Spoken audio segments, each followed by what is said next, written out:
आदित्य ठाकरेंच्या वरळी मतदारसंघात उपमुख्यमंत्री एकनाथ शिंदे आज शक्तीप्रदर्शन करणार। मुंबई महापालिका निवडणुकीच्या पार्श्वभूमीवर शिंदे या ठिकाणी रोड शो करणार। वरळीतल्या रोड शो आधी उपमुख्यमंत्री एकनाथ शिंदे विदर्भातही प्रचार करणार। अकोल्यात दाबकी रोडवरच्या डॉ. बाबासाहेब आंबेडकर मैदानावरती उपमुख्यमंत्री एकनाथ शिंदेंची तोफ धडाडणार। शिवसेनेच्या प्रचारार्थ आज शिंदेंची जाहीर सभा। नाशिक महापालिकेच्या निवडणुकीचा प्रचार शिगेला। शिवसेनेचे खासदार श्रीकांत शिंदे आज नाशिकमध्ये बाईक रॅलीनंतर श्रीकांत शिंदेंची सभा। उद्धव ठाकरे आजही शिवसेना शाखा भेटी घेणार। दक्षिण मध्य मुंबईतील दादर, माहीम, चेंबूर, धारावीतील शाखांना उद्धव ठाकरे भेट देणार। 11 तारखेला शिवाजी पार्कात ठाकरे बंधूंची जाहीर सभा। कांदिवलीतल्या प्रचार फेरीमध्ये राज ठाकरेंची माहिती। मुंबईमध्ये ठाकरे बंधूंची एकमेव संयुक्त सभा। मुंबईतल्या अंधेरीमध्ये मनसे ठाकरेंच्या शिवसेनेविरोधात नाराजी। प्रभाग क्रमांक 67 मध्ये मनसेचे उमेदवार कुशल धुरींच्या प्रचारात ठाकरे सेनेचे कार्यकर्ते आणि पदाधिकारी येत नसल्यानं नाराजी। मुंबई महापालिकेसाठी तयार केलेले भाजपचं प्रचार गीत आयोगानं नाकारलं। गीतामध्ये भगवा हा शब्द असल्याच्या कारणावरून निवडणूक आयोगानं प्रचार गीत नाकारलं। महायुतीतील दोन्ही पक्ष जाहीरनामा प्रसिद्ध करण्यात पिछाडीवर। प्रचार संपण्यासाठी 6 दिवस शिल्लक असताना महायुतीचा अद्याप जाहीरनामा नाही, तर प्रचारात पिछाडीवर असलेले ठाकरे बंधू आणि काँग्रेसकडून मात्र जाहीरनामा प्रसिद्ध। कोल्हापूर महापालिकेसाठी काँग्रेसचा जाहीरनामा प्रसिद्ध। 15 जानेवारी काँग्रेसच भारी असं म्हणत काँग्रेसकडून जाहीरनामा सादर। कोल्हापूर महानगरपालिका निवडणुकीसाठी काँग्रेसकडून अंबाबाई चरणी जाहीरनाम्याचं पूजन। खासदार शाहू महाराज छत्रपती आणि आमदार सतेज पाटील यांच्यासह काँग्रेसच्या सगळ्या उमेदवारांनी अंबाबाईचं दर्शन घेतलं।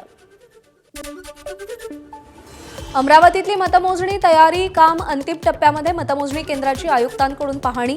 नवसारी भागातील डॉ. पंजाबराव देशमुख स्पोर्ट्स कॉम्प्लेक्समध्ये मतमोजणी होणार।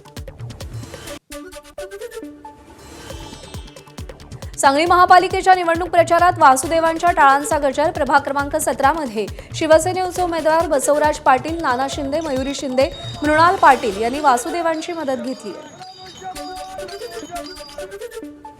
सांगली महापालिका निवडणुकीत प्रभाग 1 मध्ये महाविकास आघाडीची कॉर्नर सभा, तर भाजपच्या पॅनलचा घर टू घर प्रचारावर भर।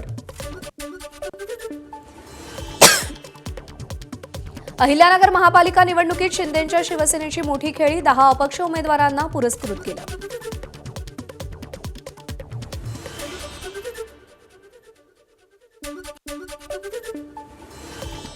छत्रपती संभाजीनगरात एमआयएम पक्षातील तब्बल 22 माजी नगरसेवकांना तिकीट नाकारलं। स्वतः ओवेसी नाराजींची समजूत काढणार। एमआयएमचे पक्षाध्यक्ष आज चर्चा करणार। निवडणुकीच्या प्रचारादरम्यान कोणी पैसे वाटायला आलं तर पैसे घ्या। ते पैसे चुकीचे वाटत असतील तर त्या पैशातून टॉयलेट बांधा। एमआयएमचे खासदार असदुद्दीन ओवेसींचा लातूरच्या प्रचार सभेत सल्ला।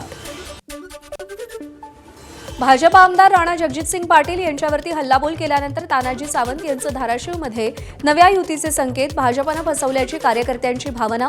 मात्र जिल्हा परिषद निवडणुकीत भाजपच नाही तर सगळ्या पक्षांसोबत युतीची चर्चा करण्यास तयार, सावंतांचं सूचक विधान। छत्रपती संभाजीनगरमध्ये खासगी कार्यक्रमात भाजप आणि ठाकरे सेनेचे नेते एकत्र। दिवसभर एकमेकांविरुद्ध प्रचार केल्यानंतर आता एकत्र जेवण। भाजप खासदार भागवत कराड, शहराध्यक्ष किशोर चितोळे आणि ठाकरेंच्या शिवसेनेचे अंबादास दानवे यांचं एकत्र भोजन। घाटी रुग्णालयाचे अधिष्ठाता डॉ. शिवाजी सुकरे आणि अंबादास दानवेंना निवडणूक आयोगाची नोटीस। डॉ. सुकरेंनी ठाकरे सेनेच्या उमेदवारावर दबाव टाकल्याचा दानवेंचा आरोप। पुष्टीसाठी पुरावे देण्याची दानवेंना नोटीस, तर शिवाजी सुकरेंना भूमिका स्पष्ट करण्याची सूचना। एबीपी माझा, उघडा डोळे बघा नीट।